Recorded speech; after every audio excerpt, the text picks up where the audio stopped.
Hello guys! Welcome back to my channel. So for today's video, gagawa ulit ako ng maliit lang or maiksi lang na reaction. Of course, about sa ating Peking Koreana.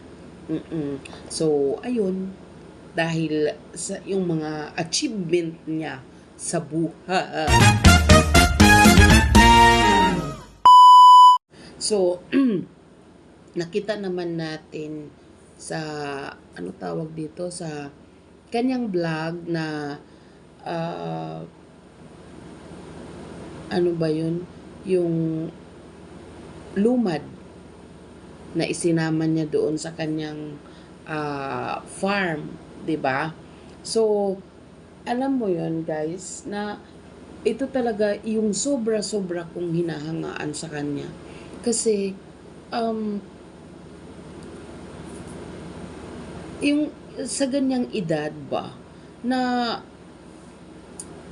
makaisip ka ng ganyan, 'di ba? Biruin mo kung sakali man na sakali lang, 'di ba? Na maplano niya na tulungan sa pag-aaral itong batang ito dahil gustong-gusto mag-aral. Sobrang nakaka-proud na isang bilang isang tagahanga niya, 'di ba? Kasi 'di ba 21 lang siya magto 22. Tapos ganyan na yung mindset niya sa buhay. Alam mo yon, yung mindset niya na talagang gusto niyang makatulong.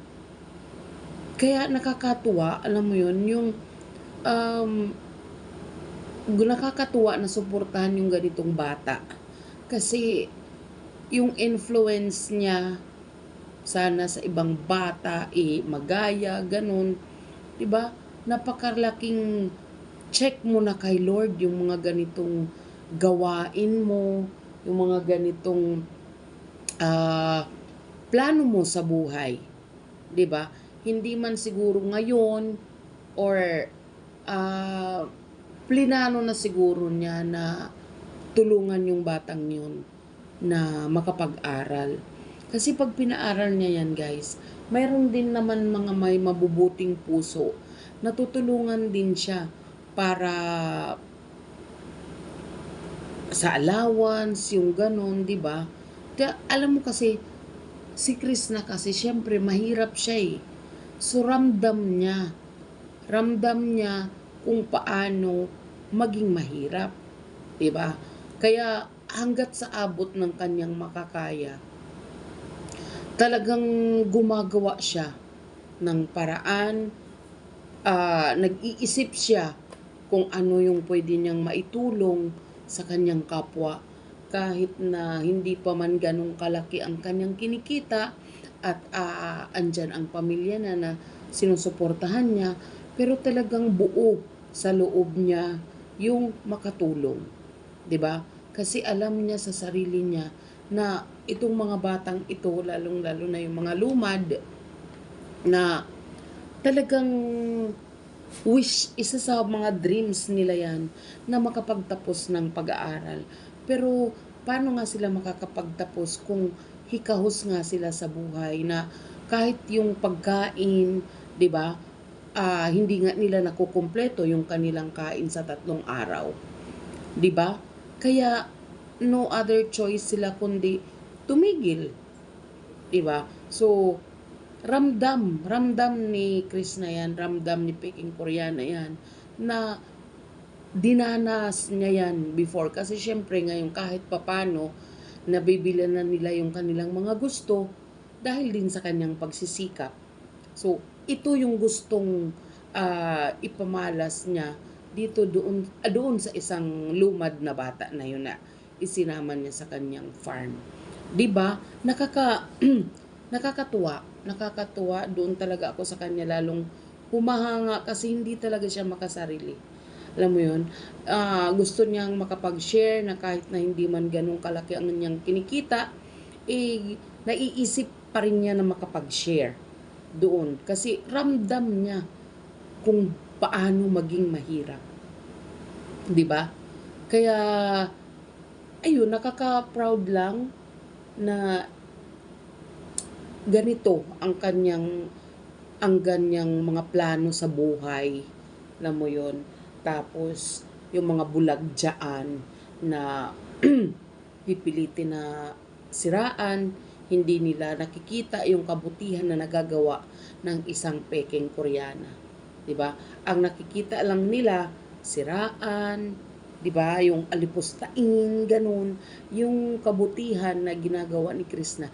Hindi nila nakikita 'yan. Alam mo 'yon? Kasi mga ano sila, mga bulag. Mga bulag sa katotohanan. Hindi nila nakikita yung mga tama na ginagawa ng isang tao, bagkus paninira ang paiirali nila, 'di ba? Pero hindi naman ninyo matitinag 'yan. Yes, daraan 'yan sa mga pagsubok, mga stressful sa buhay, pero hindi 'yan bibigay, 'di ba? Lalong-lalo na maraming nakasuporta sa kanya, 'di ba? At sana nga itong batang ito